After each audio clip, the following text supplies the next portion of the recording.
ગુજરાતમાં ભરતીના કૌભાંડો સામે આવતા હોય છે અથવા તો ભરતીમાં જે જાતિને આધારે વિદ્યાર્થીઓને પાસ કરવામાં આવતા હોય અથવા તો લાયકાત ધરાવતા હોય છતાંય વિદ્યાર્થીઓને નાપાસ કરવામાં આવતા હોય છે, એવા ઘણા કિસ્સાઓ સામે આવતા હોય છે અને તે વચ્ચે જ પોલીસ ભરતીને લઈને સૌથી મોટા સમાચાર સામે આવ્યા છે. તે મુદ્દે ચર્ચા કરીશું આજે આ વિડીયોમાં. નમસ્કાર, સ્વાગત છે આપનું ક્રાંતિ માર્ગમાં અને હું છું મિક્ષુ ઠક્કર આપણી સાથે.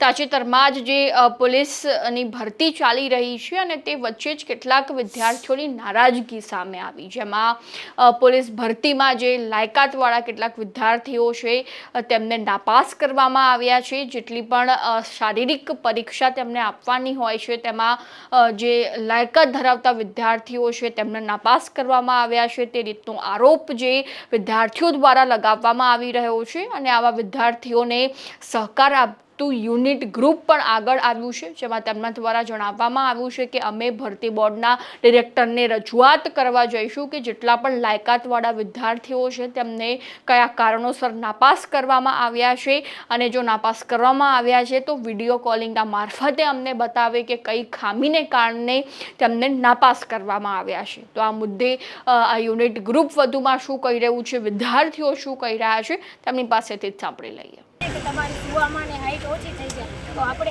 આટલું બધું દોડ્યા હોઈએ તો એમાં તો શું આપણે શીખેલા હોઈએ તો પાસ કરી લ્યો રનિંગ. અને ત્યાં પણ જ્યારે મેં હાઈટ મપાવી ત્યારે મારી પહેલાં 53.7 કરી અને પછી અપીલ કરી તો ત્યારે 53.5. તો એટલી વારમાં પણ ત્યાં પણ ગ્રાઉન્ડમાં પણ 2 ઇંચનો ફેર આવી જાય અને પહેલાં રનિંગ પાસ કરેલી છે, હાઈટે પાસ કરેલી છે, તેમ છતાંય પણ આ વખતે આવી રીતે કરી છે.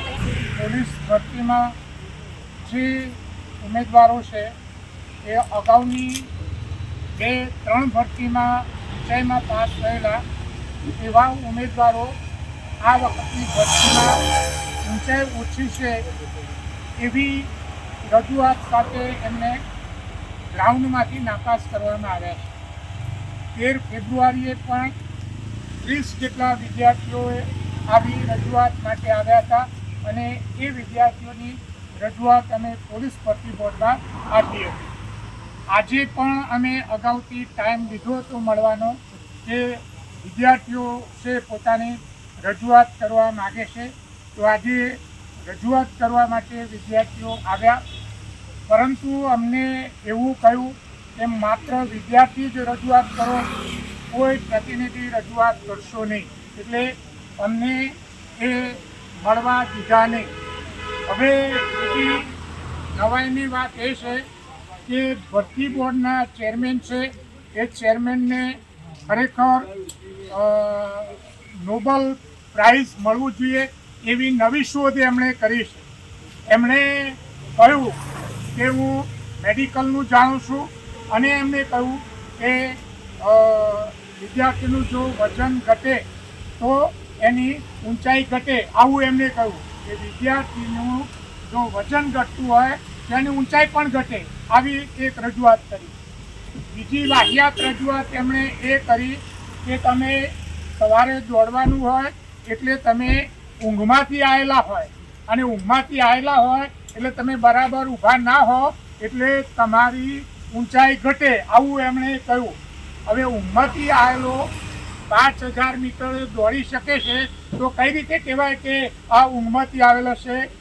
બીજી વાત આ મેડમે એવી કરી કે ગયા વર્ષે તમારી ભરતી થઈ ત્યારે ઊંચાઈ થઈ હશે, પણ આ 1 વર્ષ દરમિયાન જો તમે પ્રોટીનનો ખોરાક ના ખાધો હોય તો તમારી ઊંચાઈ ઘટે.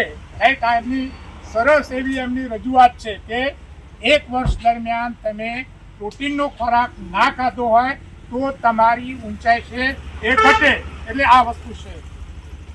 ચોથી બાબત એમણે એ કહી કે જે વિદ્યાર્થીઓ રજૂઆત કરવા ગયા હતા તો એ વિદ્યાર્થીઓને હાઈકોર્ટે 10,000ની ડિપોઝિટ એમણે લીધી અને જે વિદ્યાર્થીઓ